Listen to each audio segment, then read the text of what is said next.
Jiang Xueqin's Iran prediction is dead wrong. Here is why. In May 2024, a Beijing educator sat in front of a camera and made three predictions. Trump wins the election, America goes to war with Iran, and America loses. By early 2026, two of those came true. His YouTube channel exploded to 2 million subscribers. Newsweek covered him. Outlets across Asia ran his face. The internet gave him a name, China's Nostradamus.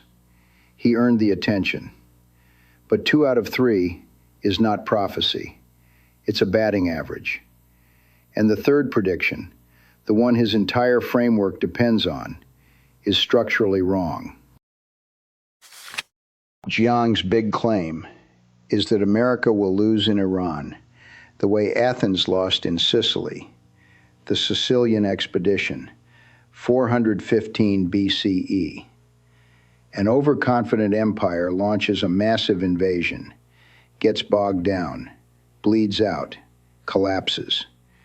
It's a genuinely interesting analogy, and his methodology, pattern matching historical cycles through game theory, is real intellectual work. But here's the problem. Jiang is predicting a war that isn't being fought. There is no ground invasion. There are no mass casualties. There is no next Iraq. The war was won at the Treasury Department, long before the first missile left its rail. Jiang's model sees empires. It doesn't see playbooks. That's where it breaks. The 2017 national security strategy named China, not Iran, not Russia, China as the primary threat to American global dominance. Everything since has been sequencing toward that confrontation. Iran was just in the way. Why?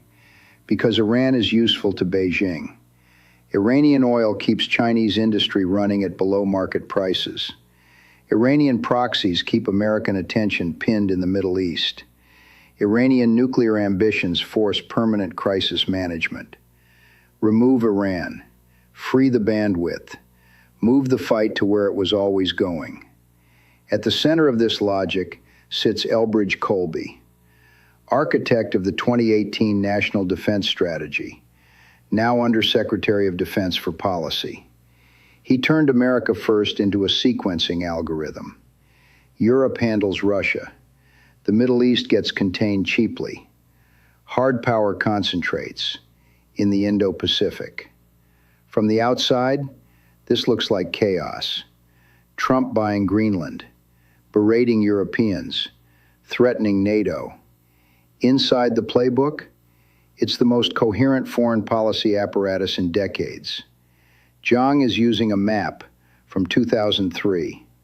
The terrain changed. Here's what Jiang never modeled. Iran isn't the target. It's the supply line. Iranian and Venezuelan crude, combined, account for nearly 18% of China's seaborne oil imports, purchased at $8 to $10 below market. Because U.S. sanctions killed every other buyer. China absorbs roughly 80% of all Iranian oil exports. Remove Iran.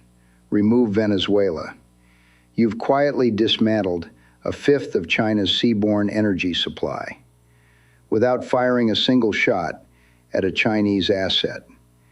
That is not a Middle East policy. That is an economic siege on China, conducted through the Middle East and South America. The geography is the misdirection. Jiang sees an Iran war. The playbook sees an energy war. And Iran is just the weakest node. Now, the petrodollar constrains both sides. If the Strait of Hormuz closes, the dollar's reserve status cracks. Trump's real constraint isn't military, it's financial.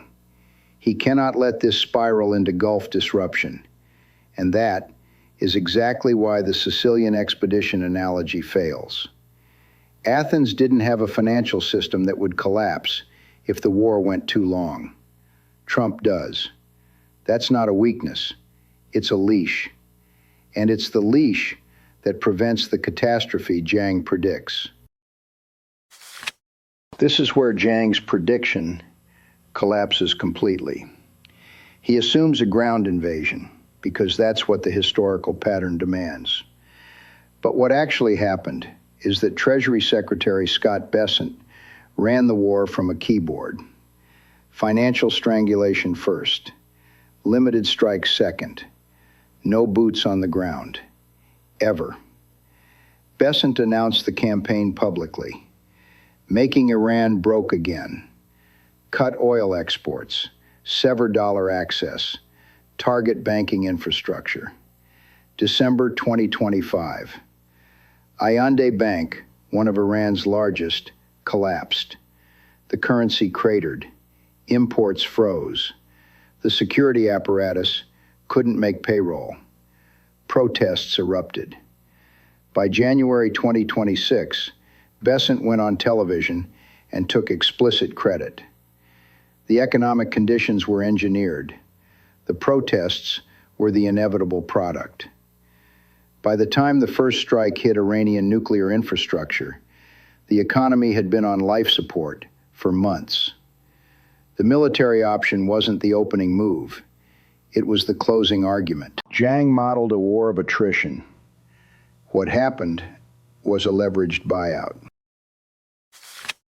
There's one more thing Jiang's model can't account for: the man running it. Trump is not a vessel for structural forces. He is the variable that breaks structural models entirely.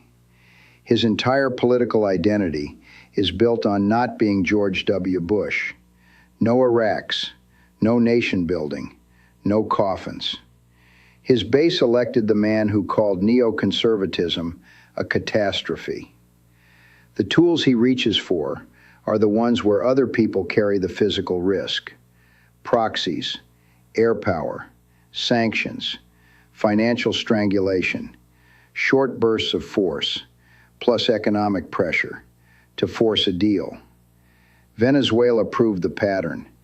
Delta Force breached Maduro's compound, captured him, flew him to New York on narco-terrorism charges, regime decapitated, minimal American casualties. Spectacle dominated the news cycle. Jiang's model requires a president willing to occupy. Trump's psychology makes that impossible. The variable breaks the pattern. While Jiang's audience watches Iran, waiting for the quagmire he promised, the playbook has already moved. Venezuela removed China's primary energy proxy in South America, opened 303 billion barrels of reserves. Panama's port concessions are being restructured away from Chinese control. Republican lawmakers said openly, the day Maduro was captured, that Cuba and Nicaragua would not survive this administration. Colby's framework moves from the Middle East to the Western Hemisphere to the Indo-Pacific.